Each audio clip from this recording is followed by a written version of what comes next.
नमस्कार दोस्तों, मैं हूं सौरभ शर्मा। आप देख रहे हैं भारत 24। एक फिल्म आ रही है और फिल्म जिस शख्सियत पे है उसके से इतना ही कहना चाहूँगा, शब्दों में जगा दिया राम का नाम, तुकाराम ने बना दिया भक्ति को पैगाम। आप सभी का बहुत बहुत स्वागत है भारत 24 में। सुबोध जी, सबसे पहले आपसे शुरू करता हूँ। संत तुकाराम जैसा स्पिरिचुअल और हिस्टोरिकल जो किरदार है निभाना किसी भी एक्टर के लिए एक साधना जैसा होता है।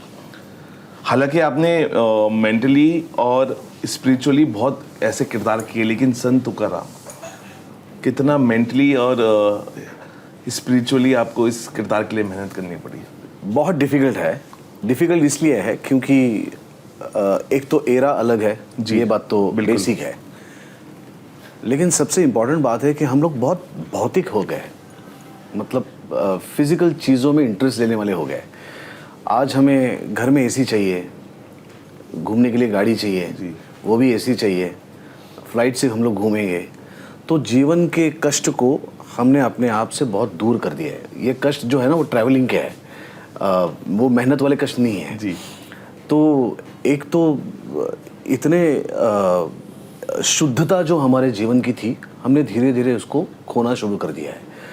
हम लोगों का दिन का आधा समय तो इस पे ही जाता है, जो चीज़ आपके हाथ में है, और जैसे लगता है कि ये आदमी को कोई भी ना 10 उंगलियां होती है, ऐसे लगता है कि ये 11 भी आ गई हैं फ़ोन के माध्यम से। तो अगर उसको काट के फेंक देना तो आदमी मर जाएगा, इतने हम लोग उसके अधीन हो गए। हम लोग आपस में बैठ के भी बात एक दूसरे से नहीं करते, हम लोग फ़ोन पे किसी तीसरे से बात करते हैं।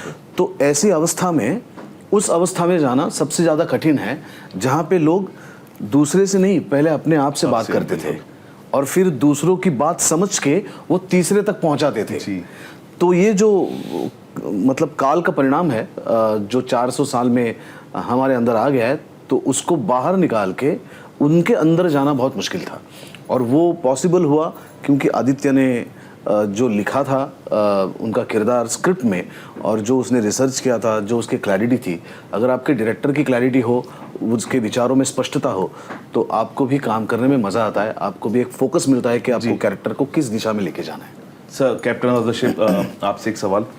क्या आपको लगता है कि संत तुकाराम की छवि को फिल्म में आधुनिक बनाने के प्रयास ने उनकी असली आत्मा को धुंधला कर दिया? नहीं, बिल्कुल नहीं, आधुनिक हमने बिल्कुल नहीं बनाया है। बल्कि मैं आपको बताऊं, अगर आपने इसके पहले जो संत तुकाराम महाराज 1936 जी, और उस तरह की जो एक मराठी में भी आई थी फिल्म जी, बिल्कुल, तो उसमें उनका जो उन डायरेक्टर का जो विजन था, उसमें उन्होंने थोड़ा सा जो चरित्र को थोड़ा सा उन्होंने शार्प रखा था। आप समझ रहे हैं, उन्होंने क्रांतिकारी वाले पे थोड़ा सा ज्यादा दबाव दिया था। लेकिन हमने जो अपनी क्रांति दिखाई है, हमारी क्रांति में भी एक मिठास है, एक प्रेम और करुणा है, जो हमने अपनी फिल्म में दिखाई। तो मैं तो और चरित्र को दिखाने के लिए और उसको दिखाने के लिए मैं और ओल्ड स्कूल गया हूँ, और मेरा एम्फोसिस ज्यादा रहा है भक्ति भाव पे फिल्म में। क्रांतिकारी एस्पेक्ट को हम संत तुकाराम महाराज के नजरअंदाज नहीं कर सकते, लेकिन हमने प्रोमिनेंस में भक्ति भाव को सिनेमा में उसमें रखा है। तो ऐसा हमने कुछ भी, आपको उनका पूरा चरित्र देखकर ऐसा लगेगा कि उसमें आधुनिकता तो उनके विचारों की जो है वो आधुनिकता नहीं है, वो उनके विचारों की निरंतरता है, वो अमर है विचार, वो आप किसी भी काल में डाल लेंगे वो विचार काम आएंगे। लेकिन दूसरे तरीके से हमने कोई भी उसमें ऐसी आधुनिकता तो नहीं डाली है। अगला सवाल यही था कि तुकाराम जी के धार्मिक पक्ष को ज्यादा दिखाकर सामाजिक क्रांति की बातों को नजरअंदाज किया गया है? नहीं, ऐसा बिल्कुल नहीं है। देखिए, अब हर चरित्र के बहुत सारे एस्पेक्ट्स होते हैं।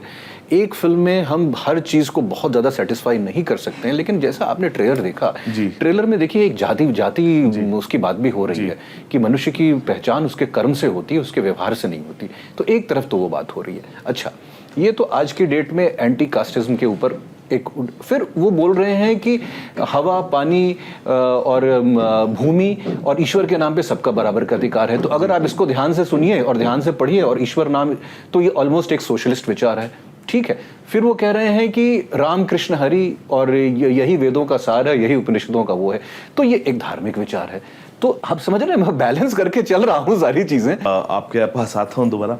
शीना जी, भारत में, इंडिया में जो स्पिरिचुअल फिल्मों में जो वुमेन के जो किरदार होते हैं, अक्सर भावनात्मक सहारा बनकर ही दिखाए जाते हैं।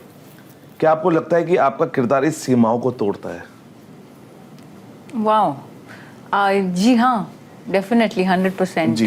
क्योंकि एक इतनी अमेजिंग स्टोरी में संत तुकाराम महाराज की जो जर्नी रही है, जो जिस तरीके से अवली जीजाबाई का जो रोल था उनके लाइफ में, और जो आर्क और ग्राफ जो कैरेक्टर में मुझे स्क्रिप्ट के थ्रू आदित्य ने जो क्रिएट किया, वो 100% मुझे लगता है एक बहुत ही चैलेंजिंग, परफॉर्मेंस ओरिएंटेड और सोलफुल जर्नी रही है। तो it is been a dream role for मी।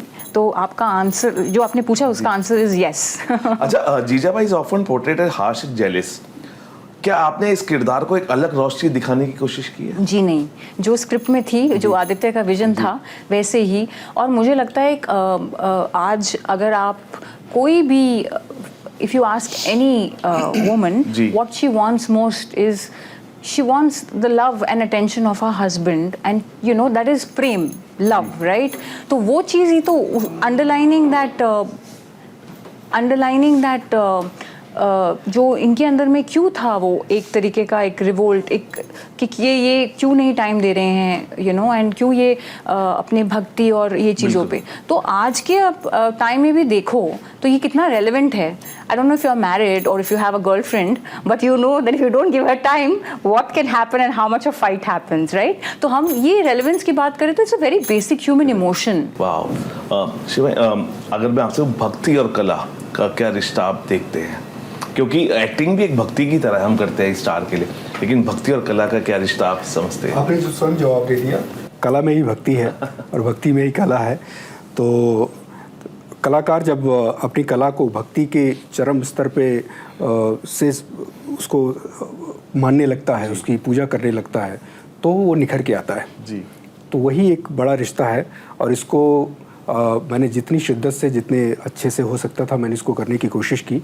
और उसका सबसे बड़ा उदाहरण मैं तो दूंगा, हमारे सामने साथ में सुबोध सर हैं और इनकी बायोपिक्स, इनकी जितनी फिल्में लोगों ने देखी हैं, और बहुत ही मंझे हुए कलाकार। मैं तो सजेस्ट करूंगा जितने भी दर्शक हैं वो सब इनको देखें और समझें कि एक खासकर अभिनेताओं के लिए कहूँगा तो एक इंस्टीट्यूट की तरह है। तो उनको देखें, समझें, क्योंकि इनकी फिल्में तो कैरिकुलम का हिस्सा है जहाँ पे कई जगह पढ़ाई जाती हैं। तो अभिनय वही है, कला के माध्यम से ही आप अपने आप अपना उद्धार कर सकते हैं, और वो वही मैंने करने की कोशिश की। बिल्कुल। आदित्य भाई, मैं पूछूं कि फिल्म ने तुकाराम के भक्तिकालीन विद्रोह को कमज़ोर दिखाया ताकि आज के सत्ता पक्ष को खुश किया जा सके। ये मैं नहीं, ये बाहर के सवाल है जो मैं चाहता हूं कि क्लैरिटी आपकी तरफ से। आप उसी सवाल को बार बार घुमा के मुझसे अलग अलग भाषा में पूछ रहे हैं जो आपने पहली बार पूछा। तो पहली चीज़ तो आपने जो शिवा को सवाल पूछा था उसका मैं एक अलग से अंतर था। देखिए, सिनेमा कंटेंट नहीं है, सिनेमा एक आर्ट है, ठीक है। और ये दर्शकों को, देखिए, हम दर्शकों को सोचने पे क्यों मजबूर करेगी, क्योंकि हर चीज़ के मूल में क्या है, हर चीज़ के बेसिक में क्या है, समानता के मूल में क्या है, धर्म के मूल में क्या है। ये आज भी हम इसी सब बातों पे लड़ाई कर रहे हैं ना, कि भाषा के मूल पे क्या है, धर्म के मूल में क्या है, समानता। तो वो सारी चीज़ें तुकाराम महाराज के संदेशों में आपको मिलेंगी, उनके अभंगों में मिलेंगी। और रही बात सत्ता पक्ष या विपक्ष को खुश करने की, तो जब भी कोई फिल्म मेकर फिल्म बनाता है तो सबसे पहले तो उसकी बाध्यता और उसकी रिस्पॉन्सिबिलिटी होती है जिसके ऊपर वो फिल्म बना रहा है, उनके जीवन के संदेश से। बाकी तो इंटरप्रिटेशन है ना आपकी। बाकी आपको ऐसा लगता होगा कि जो भाई ये सत्ता पक्ष को खुश करने की कोशिश कर रहे हैं या किसी पक्ष को नहीं, लेकिन कोई भी आप समझिए कि आप उस समय का भी जो समय काल था, और अगर आपने संत तुकाराम महाराज के अभंग वाकई आपने पढ़े हैं और अगर वो मैसेजेस आपने पढ़ा है, तो आपको देखने को मिलेगा कि उन्होंने कितनी संभली और कितनी सच्ची बातें कही हैं। और किसी भी पक्ष को मतलब खुश करने का सवाल ही, क्योंकि सच्चाई तो सच्चाई होती है ना, it stands out alone. Subodh sir ने बोला ना कि वो सच्चाई के बारे में थे, इट स्टैंड्स आउट अलोन। सच्चाई से हर कोई नाखुश हो सकता है, सच्चाई सबको खुश करने के लिए नहीं होती। You know, truth is bitter people से। तो सच्चाई के बारे में है तो कुछ लोगों को बिटर लगेगा, बिकॉज हम आज राइट विंग भी हो गया, लेफ्ट विंग भी हो गया, सेंटर विंग भी हो गया, एक्सट्रीम राइट भी हो गया, एक्सट्रीम लेफ्ट भी हो गया, हम किस किस को खुश करेंगे भाई? लेकिन सर, सच्चाई डाइजेस्ट करना भी मुश्किल होता है। Exactly, that is what I said ना, कि ट्रुथ इज बिटर। सच्चाई को लाना भी कठिन होता है जी। इसलिए विवेकानंद जी ने कहा था कि अगर आप चल रहे हो उस रास्ते पे, अगर कुछ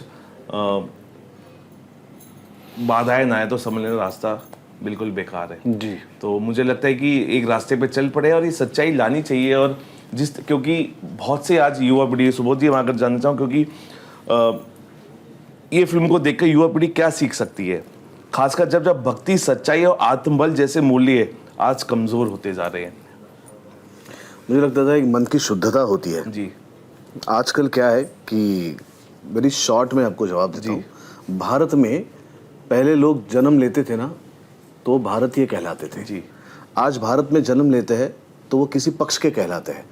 मतलब अगर बच्चे ने जन्म के बाद लेफ्ट में देख के अगर वो किसी के सामने देख के हंसा तो लोग बोलेंगे देखो लेफ्टिस्ट घर में जन्मा। राइट में देख के हंसा तो बोलेंगे देखो राइट विंग का आ गया, है ना। तो हम लोग अभी किसी पक्ष के इसमें जन्म ले रहे हैं, हम लोग भारतीय नहीं रहे। तो मुझे लगता है कि ये हम लोग भूल गए, हम पहले भारतीय है, पक्ष तो बहुत बाद में आए। तो हमें वही करना चाहिए जो भारत के हित में हो, भारत के लिए सच हो, और जो ही तुकाराम जी ने किया था उनके काल में। तो मुझे लगता है कि आज के युवा पीढ़ी को वही सीखने को मिलेगा जो सच हो, संपूर्ण मानव जाति के लिए सच हो, संपूर्ण मानव जाति के आनंद के लिए हो, उनके समाधान के लिए, उनके सुख के लिए हो, वही करना चाहिए, पक्ष के लिए नहीं करना चाहिए। बिल्कुल। आखिरी सवाल श्रीधर जी, आज की जनरेशन आपके किरदार से क्या सीख सकती है, specially in terms of balancing emotions and expressions?